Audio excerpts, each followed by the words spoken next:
Welcome, everyone, to the webinar with Dena and Sarah focused on sustaining scaled impact. I encourage you, as always, to come on into the chat. We want to hear your questions throughout the conversation, but we'd also love to hear where everybody's coming from. So please feel free to pop your name into the chat. Let us know where you're physically located. And I am going to move into a full screen. Hey, that didn't move me into a full screen. One moment. Let me pop out of this for a second. So I'm going to share a little bit of the background on the case study that we created with Crisis Text Line and a little bit from where that work comes from. Thank you so much. If we could move forward, please. So our goals for today is to just reflect on how you can sustain scaled impact using AI. Again, our goal here is to be very practical and very tactical, and we look forward to any of those operators out there asking us tactical questions, and also to provide some real insights around how nonprofit leaders and funders can prepare for an AI-driven future. So those are our goals for today. If there are other things that you're hoping to learn, please pop them into the Q&A.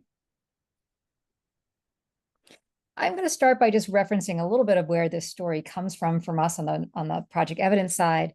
About almost 2 years ago, we partnered with the Stanford Institute for Human-Centered AI. We did one of the first surveys on AI interest and use in the nonprofit sector. And one of the things that we saw, and if you could advance us forward, was that one of the top 3 barriers to AI adoption was just a real lack of clarity around how AI could help an organization. And for us, that really lit up the fact that it wasn't intuitive just because maybe you use Netflix, maybe you even understood that Netflix was a recommendation engine. That wasn't necessarily going to translate into maybe I could use a recommendation engine to deliver better professional development to principals or teachers. It was just a non-intuitive leap we were asking folks in the nonprofit sector to do just based on consumer exposure to technology. And so we were very fortunate that the Gates Foundation agreed that a set of case studies and some more practical, tactical support and frameworks around how to equitably adopt AI was really needed in the sector. And so that's where this work comes from. So this is the Equitable AI Adoption Project. There are a couple of elements to this project. This case study is the first case study that we're publishing with Crisis Text Line. It focuses on using technology to scale impact. But we have other case studies will be coming out along the road. Our next one will be focused on Quill, around staying ahead of the technology curve, looking at change management. Frequently, when folks are talking about technology integration, we're forgetting about the fact that it happens with and through people. And so we'll be focused on change management with Chicago Public Schools, and then with Beyond 12 on using data to power AI. These are all illuminating individual stories of organizations, but also hoping to light up different elements of an equitable AI adoption framework. We've had the pleasure of working with a dozen organizations with matched pairs of their technology leads and their program leads, of which Crisis Text Line was generous enough to volunteer to be part of that group. Together, we've been crafting a very actionable and practical AI adoption framework to provide guidance to practitioners. So in addition to the framework and the case studies that help illuminate parts of that framework, there are these webinars as well as a podcast, which again will help, we hope, tell stories. Really, humanity, we are storytellers, but certainly in the nonprofit sector, we are storytellers in terms of how we share information and how we learn new things. And so we're hoping through some storytelling and really rooting in the actual stories of different nonprofits and experiences, it will help inspire folks around how they could use AI to enhance their own missions. Moving forward, the Equitable AI Adoption Framework has 8 different categories: safe and fair practice, those are really your protocols and guidelines; designing for outcomes, how is your program logic model informing your technology roadmap; stakeholder engagement, who is at the table deciding where you're going to use AI, how are you bringing in voices of the folks that might be touched by an application that you're using? How are they being a part of the design process? How are they being consulted? Data, which is the fuel of AI. I think most people know that, but what is the data that you have and how clean is that data? And data governance and how you manage risk and safety and privacy. The culture of learning and managing change. AI is definitely not a set it and forget it activity inside of an organization. And so how are you really imbuing a culture of learning and managing long-term change inside of your organization? Technology implementation, which is the real guts of the work, and then monitoring and assessing. And for the crisis text line case study, we really focus on technology implementation and monitoring and assessing. So I'm referencing the crisis text line case study. If you haven't had a chance to download that yet and review it, I highly encourage you to do that. The QR code is right here. In addition to Dena's story, there's stories of other members of her team, her head of strategy and evaluation, her head of technology. It really tells a story from multiple perspectives around how crisis text line began using technology and how they're using it today. There are 4 key lessons that we're going to hit on over the course of this webinar, and they really come from the case study. The first is just the cost of enterprise scale. Even if you have discounted fees from any technology company you're using, once you get to full scale, which is really what we're hoping people can do with AI to really have sustained scaled impact, you are looking at costs that are similar to a for-profit company in terms of the enterprise cost of those technologies. The compounding effects of technology debt. If you are new to technology, though certainly everybody has a website that becomes outdated, it's the same thing, but on a much more significant basis. When you think about working with AI, models are now being released with sort of sell-by dates, deprecation dates, when they're going to sunset those models and move from ChatGPT 4 to ChatGPT 5. APIs begin breaking as different people update their products. So how you manage technology debt is critical to thinking about your budget and your overall tech stack.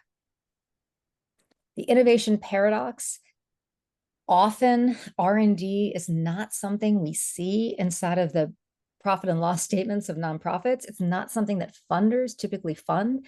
And so how do you actually do the work of innovation, which is also there's necessity of innovation once you're engaging with technology, but there's also extraordinary opportunity for how you can work with technology in more of a seamless R&D capacity inside your program model. So the innovation paradox of how you're managing the funds that you have to do new things while continuing to steward and maintain the technology you have on staff.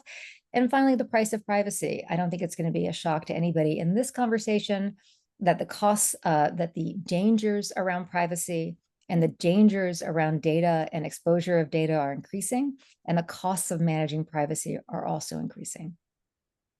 So with that, we're going to pull down the slides, get to see Dena. I'm going to ask other folks who are currently on the screen, but are not currently speaking, to step off. And Dena, I'd love you to share with me just the beginning of Crisis Text Line. How did you come into the organization? How did the organization become technology focused? How do you use technology today?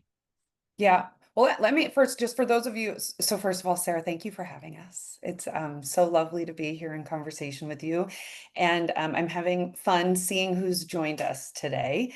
Let me just give a brief sense of who Crisis Text Line is. And then, we're a global nonprofit dedicated to supporting people through their toughest moments, right? We provide both crisis intervention and prevention with free 24/7 confidential support via text, meeting people truly where they are. And that means supporting them in everything from loneliness to disordered eating to abuse to suicidal ideation. And really, when it was founded, not by me, I was lucky enough to be on the philanthropy side, to be a funder, to recognize the brilliance of the idea and get some funding to support this and be on the board. But since 2013, this was really identified as a problem where you had young people most young people were using phones and texting 100 times a day, and not having ways to reach out and get support. And so Crisis Text Line was created with technology at its absolute core and center. And so since 2013, it has been that text-based intervention, utilizing technology, but truly powered by volunteers. And since 2013, we have supported more than 16 million conversations across the US, which is our largest geography, and then through partner organizations that use our back-end technology and process in Canada, Ireland, and the UK. And I can keep going. No, I can. I think one of the things that has really struck me about crisis text line, Dena, is that I've been in the field now for almost 30 years in terms of looking at how you scale impact. And it's just extraordinary to me to see the scale of impact that crisis text line has, something that I could never have dreamed about 20 years ago in my career when we were still looking at geographic replication as the predominant way that one could think about how you scale impact. So from the beginning, Crisis Text Line, you've talked to it as a technology-powered nonprofit. What does it actually mean in practice? Yes, it's text-based, but what does it look like on the inside to be a technology-based nonprofit? Yeah. Well, and let me give you a little better sense of the scale, right? So that other people, because you and I know what we're talking about with scale, but so since 2013, we have trained over 110,000 volunteers who have contributed over 8 million hours of service. And the way that that works, I'll give a sense, because technology is how we achieve that scale. So to give a sense, we have 80 just in our United States operations, so not including our partners in Canada, UK, and Ireland. We have roughly 80 on-staff clinicians that supervise and oversee 16,000 volunteers a year, that oversee 1.5 million conversations a year. And what our research shows is that those volunteers, over 95%, say their own mental health and well-being improves, and over 95% say that they take those skills, active listening, empathy, de-escalation skills, back to their lives, their families, their workplaces, their schools, and their communities, and de-escalate folks in crisis situations. So what that means is, while those volunteers are de-escalating about 1.5 million conversations on our platform on an annual basis, at least another 1.5 million are de-escalated on the ground in those communities. And so that's kind of one level of scale where you can calculate about 32 million crises having been averted, not just in the United States, but worldwide with that kind of ratio, because we see the same results with all of our other country partners. And then you add on top of that, that because we have this incredible database of those 16 million conversations, we have a treasure trove that we're able to dive into those real-time de-escalation conversations and get research that is then able to influence the field through understanding what does quality mean, understanding what do the voices of young people, what are they saying that they need. And so then we're looking at levels of system change that are impacting more lives than directly. So if we look at what that means, right? So we've got clearly how people interact with us is through technology. It's through these phones, through text. It is that how does that ratio of impact happen? We've got our platform, our conversation platform is such that we have volunteers at home on their computers. They take their training. Everything is remote. We don't even have an office, right? So our volunteers can be in their homes, in the comfort of their homes, in their pajamas, comfortable. They can be in rural spaces and urban spaces. It doesn't matter. But they take their training online, right? Asynchronously, about 15 hours, which means it's available to a lot of folks. Then they're on their computer supporting conversations, and our supervisors are able to oversee about 20 conversations at a time.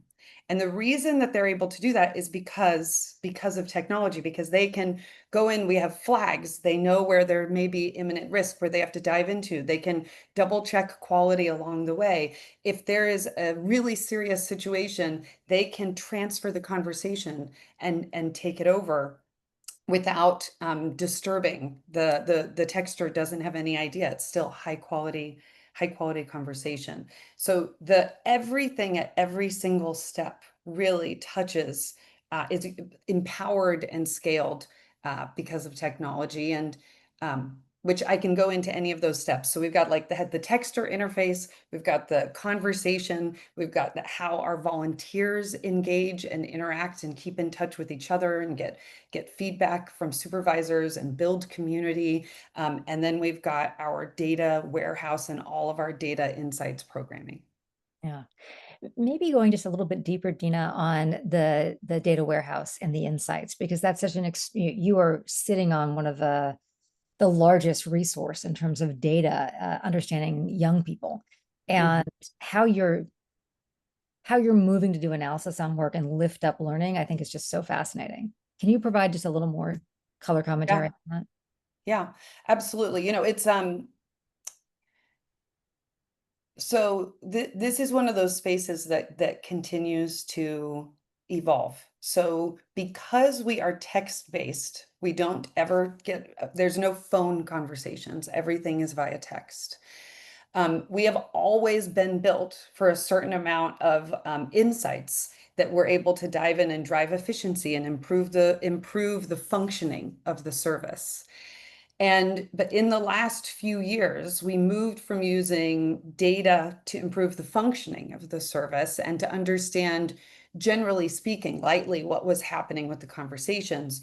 We've really gone into up leveling our data insights technology, and Margaret, our chief impact officer, and our entire team would use better words, because they're on the team because they're smarter than me about all of this.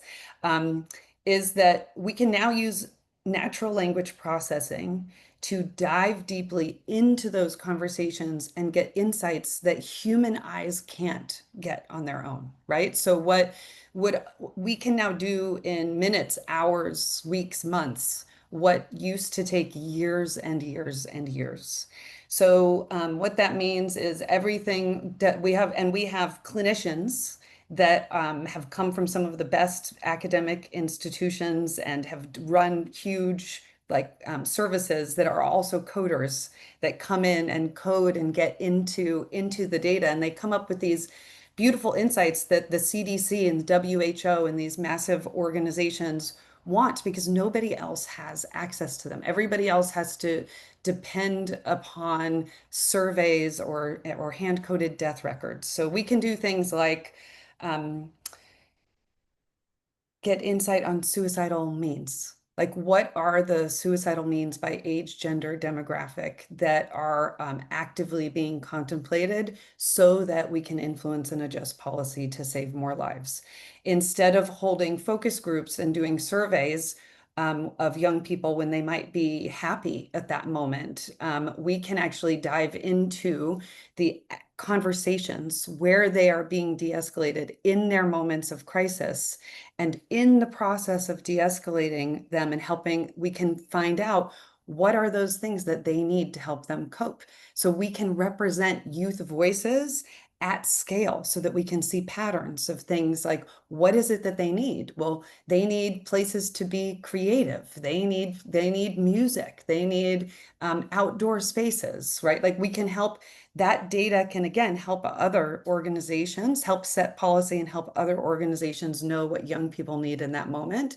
We can now get into geographically located, like when we look at what's happening in Denver, what's happening in California, what are the patterns, so that people can set better policy and can see when their communities are struggling and what resources they need. We're also able to dive into quality conversations to influence the field. So I can keep going, but when we're looking especially at AI, right, we can do everything from machine learning, which we've had for a long time, that helps with to triage risk so that we know when what word combinations help us to identify people being at more imminent risk that they need help, and everything to the back end. But after the conversations have happened, how do we evaluate quality? How do we learn insights to impact systems? And what do we need to be doing better to empower our volunteers and our supervisors to provide even higher quality service so that we can support people in their moments of greatest need? I think I mean, the work and crisis text line's mission, I mean, it's life-giving and it's extraordinary. As a case study in terms of how an organization is using AI and technology to scale impact, it's pretty breathtaking for the breadth of how you're using it. Everything from your volunteer recruitment to volunteer training to volunteer management and scheduling to the powering of the platform to the insight generation. So there's this comprehensive way that technology is being used. And I know when we were talking and I was interviewing for the case study, you joked that we have almost as many vendors as we do employees. And we were talking about just the cost of enterprise scale, Yeah. because you really are at enterprise scale. So talk to me a little bit about, for other nonprofits that maybe are entering into the idea of using technology in new ways to really drive scale of their own missions, what should Mhm. we expect in terms of vendor relationships and the associated costs as they grow? Yeah.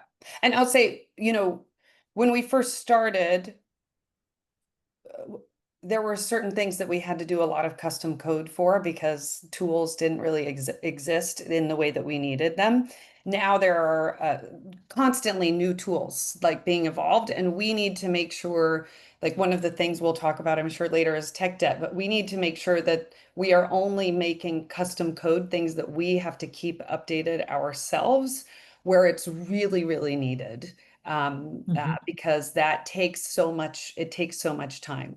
So what that means is over time, we've had more vendors and where we say, okay, this is a build, it's the classic build or buy. Am I building Right. this or am I buying this? It costs you either way, but which one do you have to keep updating? So obviously, well, buy is challenging because you have to pay somebody else. But as a nonprofit, often you can get nonprofit rates. So that's great. But and if you can, that's wonderful. So, but also you have to think about these vendors in some way, often as funders, Yeah. um, because you've got to negotiate the rates to get as low as you possibly can, and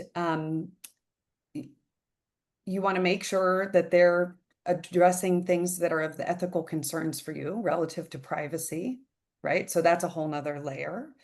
But also if you get too committed to vendors, there's a lock-in risk. Um, and so what I would just say, and a lock-in risk means if you pick a singular vendor and you're working with them, right? Like which cloud provider are you working with? Are you working, there's multiples. You have to pick a cloud provider, you start working with them, and then your systems get built around and customized around them. And then to change vendors, let's say they increase their costs, which they will over time. If they increase their costs to the point that it's not viable for you to continue using them, you're locked into using them because there's a switching cost. So I'm now using a whole bunch of words that for most people may not mean anything, but what I would say is if you have not done a lot of work with technology, get advisors, right? Like Mhm. just like um, to the technology, some of the technology companies themselves have advisors, which is Mhm. great. They can help do consulting services for you, but don't just accept with that because they're trying to sell you something, nonprofit or not. They may give you a discount, they're still trying to sell you something. So make sure that you're talking to their competitors, you're comparing the two. Make sure that you're talking to your peers. Like Matt Vanderzee, our CTO, is part of CTOs for Good. And that particular group is for folks where technology is really at the core of what they do. And so people that are having to use like that technology really is part of the major program of what they're delivering. They consult with each other. They ask each other questions. They help to push each other. So what I would say is consult with others in your space. Who are they Mhm. using? What's going well? What's not? So that you go into any relationship with your eyes wide open, both about what realistic costs are, but also what the other elements are and who's been using them for a long time. Right.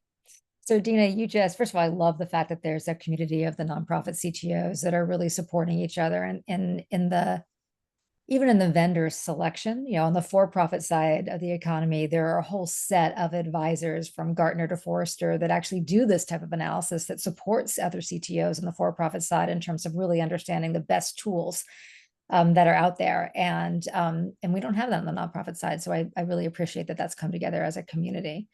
You were Well, saying, and Sarah, what you guys are trying to do for Project Evident, right? So like this is like really like you're trying to help because here I am saying now you've got to examine all of these vendors and now you've got to almost treat them like funders so that you're negotiating on costs. Like we're all time constrained. So here's one more thing that you have to do. And so I just want to thank you. I know that part of what you all are looking at is how do we help to efficiently advise and get information to nonprofits in this space that in a way that can be really overwhelming. And luckily, we also have like TechSoup and like lots of providers in this space that can help give advice, help get us discounts, help. So like mhm, luckily we have a lot of peers in the space to mhm, help. So we need to keep leaning into each other. yeah. And just the recognition of if even if you start small, if your goal is to really scale your impact, you're likely going to end up in as an enterprise customer for some of these technology vendors. And so just recognizing that from the beginning when you start doing your builds of what that might look like with your budget going forward. The other budget consideration, obviously, is also how do you address tech debt? And you've just mentioned the fact that at Crisis Text Line, there were because you were early in using technology to really drive your mission, there were there was frankly technology that did not exist as a point solution and you had to custom code. Now you have those point solutions that are available to you, but the delta between your custom code or your prior technology and the new technology that might be available in the market is your tech debt, right? The distance between that. And TechNet is something that any technology company ultimately has to manage. And so, what advice do you give to other nonprofits that, again, are beginning to think about how they want to use AI to scale impact, or advice to funders that might be Yeah. listening in terms of how to manage and invest and support the reduction of tech debt in organizations? Yeah. So I'm going to provide a little context here Yeah, because I'm going to be totally honest. yeah, And I'm going to say, I used to be a funder. So when I say things about what funders should consider, please know I say this with the utmost regard and respect and knowledge of the challenges that we all have on both the funder side and the funded side. Um, we still, as you said at the beginning, we almost everything had to be like kind of custom code, and we still now have to, a significant portion of what we do needs to be custom code because there just isn't anything that does specifically what we do there. In the for-profit space, folks understand that there's a certain part, you build something and then you have to maintain it. mhm, And because code gets stale and things start to break. And you have to keep things updated while you're innovating and while you're evolving to meet the needs of your customers and what's current. But the way our funding system is set up is that, especially as it relates to technology, funders tend to come in and want to fund something innovative for mhm, a period of time and then move on. So what we have experienced a lot with Crisis Text Line is we are the only reason we exist, quite frankly, is because we had a lot of visionary Silicon Valley or Seattle like technology-based funders that knew that to develop technology, it needed an upfront significant investment. And they provided that for us, which was brilliant. The challenge is that then to get more funding from them or from others, the interest continues to be on the innovation side, which mhm, does not account for the continual upkeep of the existing platform that is built. and there's only so much the engineers can do, right? And so a significant portion of our team's time is on things that aren't particularly sexy, right? It's not necessarily brand new, functionality, but it is keeping what we're doing up to date and constantly making it a bit better. And so funders and nonprofits that are tech-based, I believe, tend to underestimate the ongoing costs of technology and also tend to underestimate the costs, the origination costs, right? Like when I see these proposals for, hey, please propose some fancy, new, amazing way of using generative AI, and then they're providing funds in the five-figure range, maybe the low six figures. And the reality is that is only accounting for a very small portion of what's needed to do those complex, innovative projects. And by the way, which I know we'll talk about later, does not account for what I believe are the additional requirements of being nonprofit leaders, really looking even more at privacy and bias mitigation and all of those things. So um, we can also talk more about how we manage that tech debt. But Mhm. generally speaking, I think both funders and the nonprofits and those are we underestimate Right. how much it costs for both development and for ongoing maintenance. And we need to have honest conversations about this, which is part of why I'm so grateful that you are bringing this up and why we're having these conversations. Well, and there's the sort of the honest conversation about technology debt and just the reality of the truth of that in terms of budgeting and managing for it. And then frankly, there's the need for innovation. And you touched on that already of like, oh, the funders want to fund things that are new. But frequently funders want to fund something that's brand new. They may not want to fund R&D inside of an ongoing tech platform or a Yes. tech innovation. So can you talk to me a little bit about the innovation aspect, that innovation paradox of like, they want to fund what's new and exciting. They don't want to fund ongoing maintenance. How are you finding the dollars within your own budget to make sure that you're investing in innovation, same time that you're investing in the maintenance of your systems? Yeah. So first of all, we we don't, I mean, thank heavens for our CFO, Danielle, she's amazing. We do not accept that technology is it is part of our operations, part of our program operations. You know how we're always getting like, what is your program cost versus your support costs? Like technology is not part of support, right? Now, maybe some finance for our computers, for like there's pieces of like IT, but we cannot offer any program service without this. And so as we look at budgets, first of all, we're very, very honest about pulling that into the full cost of any proposals that we're doing. Um, we then so that I mean that's first and foremost. And then wherever we can find margin for things, I would say we're also really making sure that we're investing on the fundraising side because we Mm, have to be investing in sustainable revenue models that then can allow us to continue to raise funds for this because we know that this massive portion of our work is not going to be as enticing in the future. So we've got to build both sides mhm, at the same time. And look, the innovation and R&D paradox, um, uh, I think honestly, a lot of it is framing, a lot of it is luck, a lot of it is what relationships you have with your funders.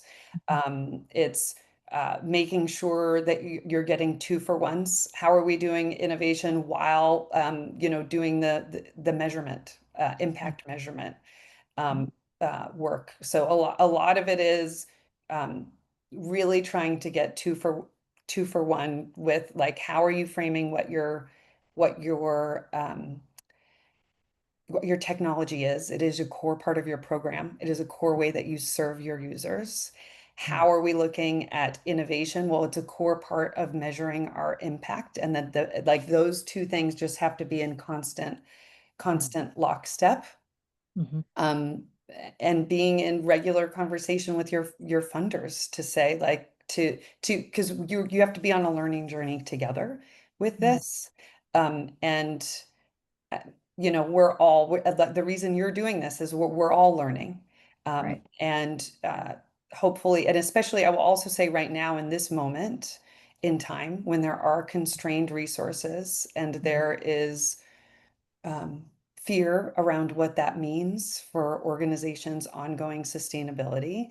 I think it's more important than ever for us to be really honest with each other around where technology can help us scale Mhm. and Mhm. where we need funding for that technology and for that research and where we can partner and share across Mhm. organization. Sorry that I wish I had like an easy, brilliant answer that was solved, but I would say that our team is pushing on this and looking at this every day. And there Yeah. is no easy solution. There's no easy answer, and we do not have it figured out. But I Yeah. think is the first, while we're operating at a $40 million budget and Mhm. and operating at the impact and scale levels that I was telling you, every day is how where can we squeeze things out? How can we do more? How can we get people to fund the core operations? How can we get people to fund the measurement and the innovation? And we are lucky enough to have a couple, some funders that really see the importance Yeah. of that. But there's nothing that I have that's a key, easy answer. I wish there was. Yeah. Yeah. So what I really appreciate in your thinking and your response on this, Dina, is the candor and the clarity with which you are constructing your own budgets and communicating those budgets to funders in terms of what tech debt actually costs you, but also the priority and the requirement of innovation. That these may not be elements that people typically see in a grant proposal budget, but they're frankly they are core parts of how your organization, if you are a technology driven nonprofit, how your organization is going to operate. And if we're not clear and candid about that with funders, they're not going to understand that these are different requirements if you're going to fund organizations that are sustaining scaled impact with technology. Yeah, and then I would also say that part of the conversation is that we have not scaled as quickly as much as we can talk about Yeah. large scale. We have not scaled as quickly as we or any of our funders would like us to have, Mm. right? Hmm. Because I took over 5 years ago, right? Because we had to rebuild so much of the platform Yeah. to meet the current day Yeah. that your resources can only go so many places at once. Hmm. And so that is part of the regular conversation as well. It's both the budgets, but it is also being realistic around um, where your resources Yeah. can go and how quickly that means you can Possible. grow. That's right. Dina, I'm going to ask you one more question about the price of privacy, and then we're going to turn to questions that are being submitted in the Q&A. So, Katie Millway, we're going to get to you in one moment, and I hope other folks will pop questions into the Q&A as well for Dina. So, you recently hired a VP of security, and this is a brand new position for you. This is Yeah. not a replacement role.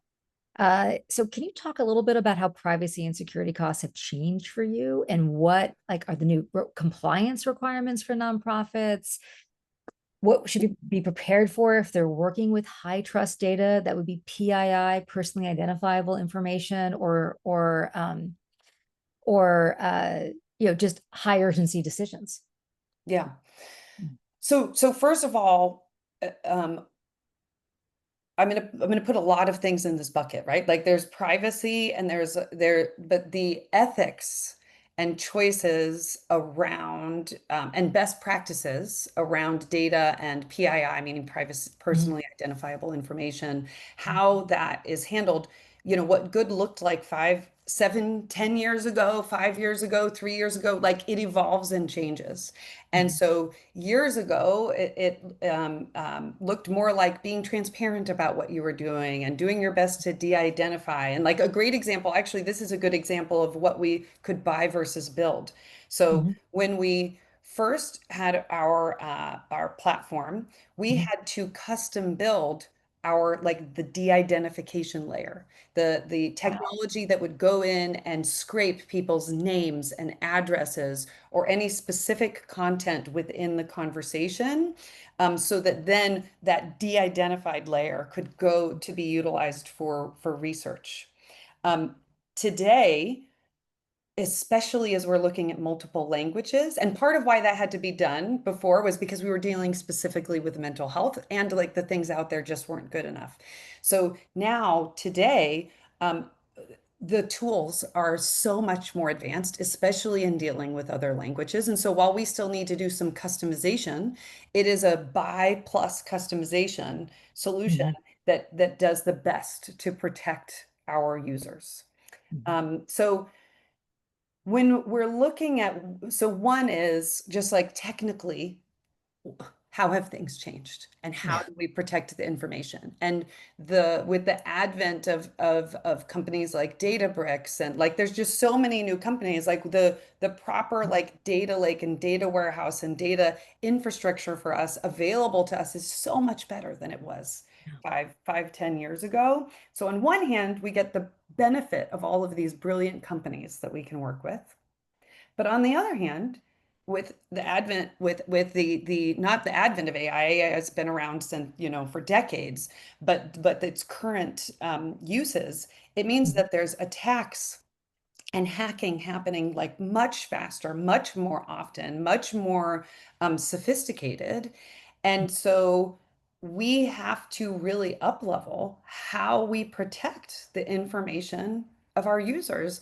And so but we had to up level that position, right? We did not have in the budget a VP of data privacy, right, and security. And so we now have somebody who's absolutely fabulous. Leroy, thank you for joining our team. Who we work has really continued to up level everything that we do to keep the information of our texters, of the conversations, the more vulnerable conversations that they trust us with, and those of our volunteers as well. Yeah. But I also want to add that I think that as nonprofits, in mental health or otherwise, education, like who we're serving, right? Like this work is so important, and I believe that we have a higher responsibility, not just to de-identify, not just to protect and keep secure, but also to think through usage. How do we use the data? How do we make sure that we're using it responsibly, to responsibly impact systems and stay to our mission to really like changing systems and impacting more people, Mhm. but also to mitigate bias, Yeah. right? And so the one of the benefits that we have is that a lot, the large language models, LLMs, that most of the Mhm. AI systems are based upon the internet. Okay, well, the internet and all the information in the internet is not fully representative of our human lives and Mhm. of all of us. And so we are able to dive in. We have our own data set, our own database that we're able to dive into and not have influenced by these outside LLMs. But so it's what mitigating bias looks like for us Mhm. is very different than if somebody's using these other models. But the Mhm. but the point being that it is of critical importance that we take the time to assess how are we thinking about utilizing this data, who is checking and balancing us, who are we checking in with to make sure that we're not just like navel gazing within Yeah. ourselves, that when we have assumptions, like our research and impact team has a whole protocol that they use to get outside advisors to check Mhm. and make sure that we're checking ourselves. and that we think through how we audit the use of our data. So, and all of that to say, again, get some advisors. It's tricky Yeah. business, but it's really important. The ethics of it, the Mhm. technology of it, and really the security in a more I hate to say it, but dangerous, vulnerable world. Yeah.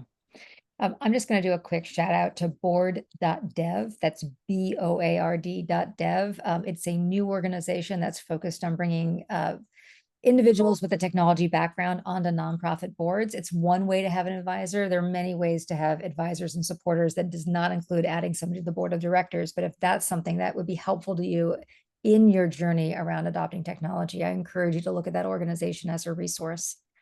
I'm going to turn to some of the questions that are coming up in the Q&A. And again, I encourage folks to add additional questions that are of interest to you for Dena. Dena, one of the questions that's come up from us is the program and operation areas. Like, where do you think that AI could be the answer to improvement, but you're still figuring out how? So there are clearly a lot of places that you're already using AI. What's next on the horizon for Crisis Text Line and where you think AI could really support you?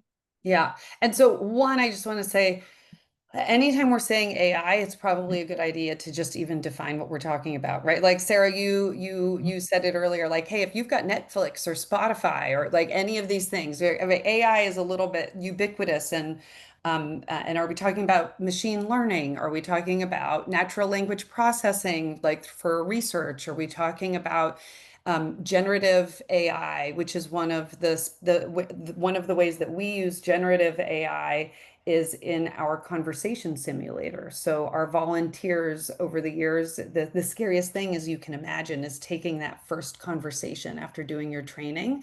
And so they've always asked for more preparation. And so we have a generative AI conversation simulator that allows our volunteers to practice without risk. Mhm. And it also allows us to uh, constantly improve the quality of the Mhm. volunteers. So I give that a little bit of context because one of the ways we're most excited about utilizing AI. So first of all, we will not replace our volunteers with AI chatbots. You guys heard my impact numbers before about how important the volunteers are. That is really because we see the impact that we have in the world is both supporting the texters in the moments of need, but also our volunteers are helping themselves. They're solving loneliness and they're bringing these skills into their communities. So we're building capacity, we're building resilience. So we need both. But AI can bring our volunteers superpowers. And so the question is, how do we utilize AI to help make our volunteers and our supervisors more powerful, more effective, more efficient?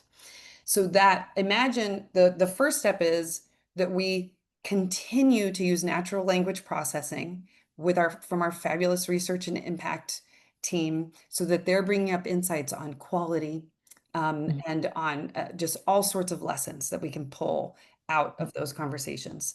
But then the next thing that is the piece that we have so many ideas for, Mhm. but we need funding to make this happen, is then to take the lessons learned from the research and the analysis and pull those into the various pieces of the conversation platform. So Mhm. one, that's how do we keep improving that conversation simulator? So our volunteers are getting better and better based on the types of things that we see within conversations make volunteers better.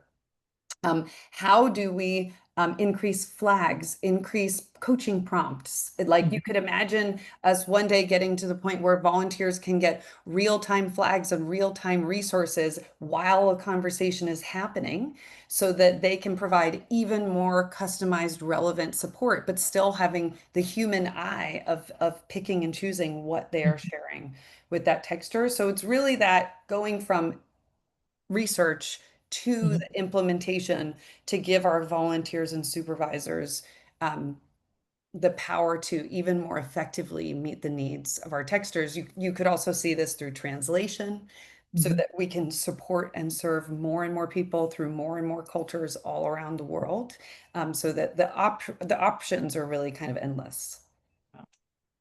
Katie also asked, are there any places where you have either chosen not to use AI. Now you've already been very clear that you're never Yeah. replacing your volunteers, but maybe other places in your program model where either you thought you could use AI and it stumbled, or you've said, nope, we're never going to use AI in that place. Where is AI not working? I mean, one really like I will just say it again because I think it's so important. As you know, the for-profit players are gonna continue to develop chatbots. Yep. We're not going to do that. Yep. Um, one of the most common question we get is from our texters is, are you real? Are you Yeah. human? They Hmm. need and want to connect to other humans, Yeah. and we are going to continue to provide that. That is part of the core and key service that we're going to provide. um, I, I think that there are many other places where we we could use AI. It's but honestly, I can't think of another like really specific example right now where we've chosen not to. Whitney Robertson has asked a question about ROI and sort of how you are assessing the full cost of in this place, it was around scaling to a new place.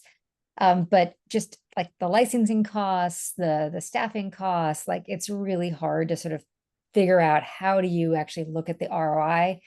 You identify that AI shaped problem, but then you've got to figure out really, even if it's an AI shaped problem, is it more cost effective to try and solve it in an old school method versus applying technology for it to it? So how do you do the ROI analyses? I mean, th- it's such a good question. And I think that even right now, a lot of for-profit companies are saying, hey, like this promise that Right. that AI and technology is going to make, make things more efficient and make things more cost effective is not necessarily bearing fruit. And so how do you make that call? Mhm. I think that where I hate to say this, but this is again where like there's some real planning involved, right? Like, and it's going to be on a per case basis, Mhm. and it is helping to get some advisors to really look at it and say, okay, realistically, how much more impact can we have if Mhm. technology and like that ratio that I was talking about at the beginning, that ratio is worth the invest like that worth an upfront investment because you can see the pace of scale can increase over time. Right.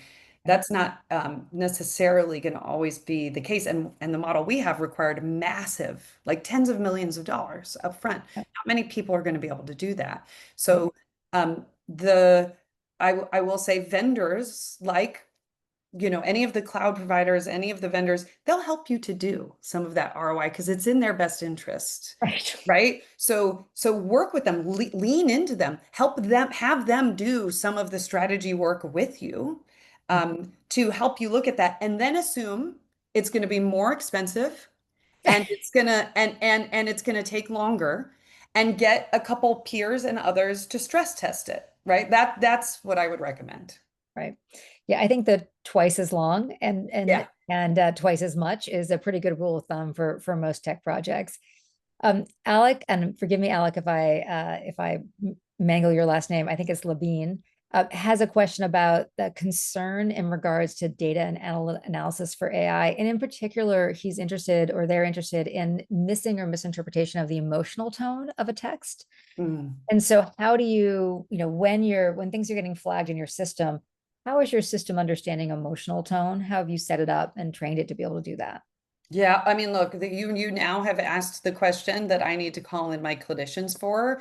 And I would say, but this is one of the reasons why, initially in the early years, we had data scientists, which were great when looking at operational effectiveness, Mhm. right? But really now, because we're taking we're looking at quality, it means we have to have clinicians who code, who can answer those specific questions because you've identified an absolute challenge is that what is causal, what is corollary, like what can you presume and what can't you presume and what can be validated by other third-party research, and we have to be very careful about that. And I'll say that we also have very rare for a nonprofit that's not an academic institution. We have an IRB which is an institutional review board designation, where we have a literal review board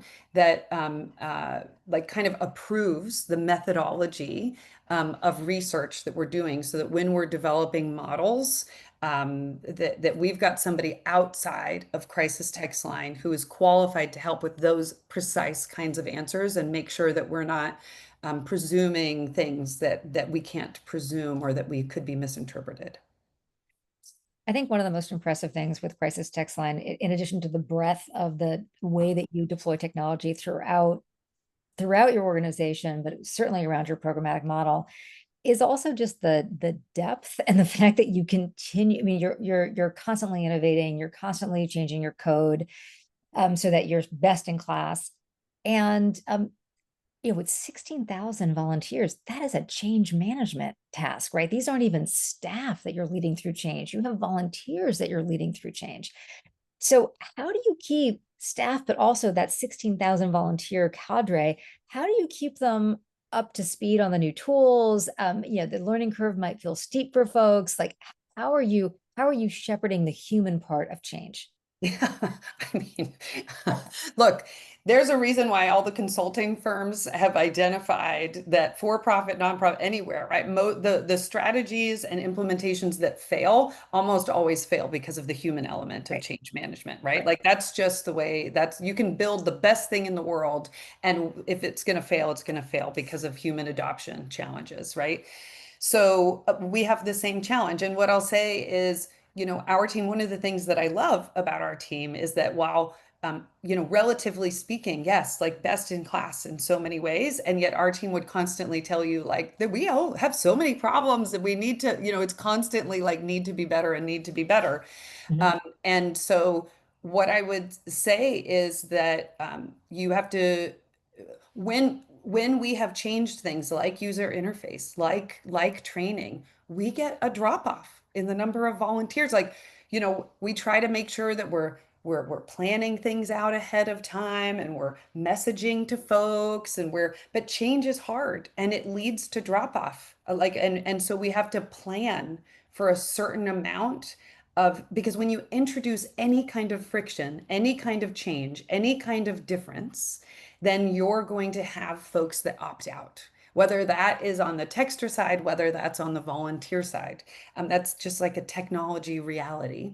And so we put a lot of time into trying to improve our communications and our community building, but then a lot of time into the planning to realize that when we have changes, no matter how good we are at managing those changes, we will have some drop off, and that will impact some of the system. And then we run constant campaigns, and it's one of the reasons why our volunteer team has to have coaches and help from the communications team on messaging, on time to do outreach, like that human to, as much as technology can enable and support, there is Mhm. also that human element Yeah. that is needed for, it's kind of the 80-20 rule. That last 20% always kind of requires that additional like human element. Well, and super interesting to think about the fact that when you become or you take parts of your program model and you use technology to support and scale the impact there, that when you're going to make adjustments due to innovation, that's going to introduce friction to the system in ways that may not have been the case if you were doing an offline model, which you could have massaged with people, right? And so that planning for the fact that some amount of friction is going to create drop off, and that's going to be normal in terms of using a tech product. That would be true for Netflix. That's going to be true for your product as well. Absolutely. Dena, this has been absolutely fascinating. Thank you so much for spending an hour with me and sharing more about Crisis Text Line, but also just more of the pipes around how Crisis Text Line works. I've been such a long-term admiring of your organization and the mission of your organization, but really understanding how you do it is such a gift to others who are also thinking about how to use technology to sustain and scale impact. Thank you so much, folks. I hope you'll join us for our future webinars. We'll focus on different topics across how do you equitably adopt AI inside of your nonprofit on the programmatic side. And Dena, I look forward to seeing you again in the future. Take care. Thank you, Sarah. And I want to thank Project Evident though really quickly, because Project Evident is making this possible. Like, we need this kind of capacity building for the sector, and I just want to thank you for leading that. Right back at you, Dina. Thank you. Okay. Take care, everyone. Goodbye.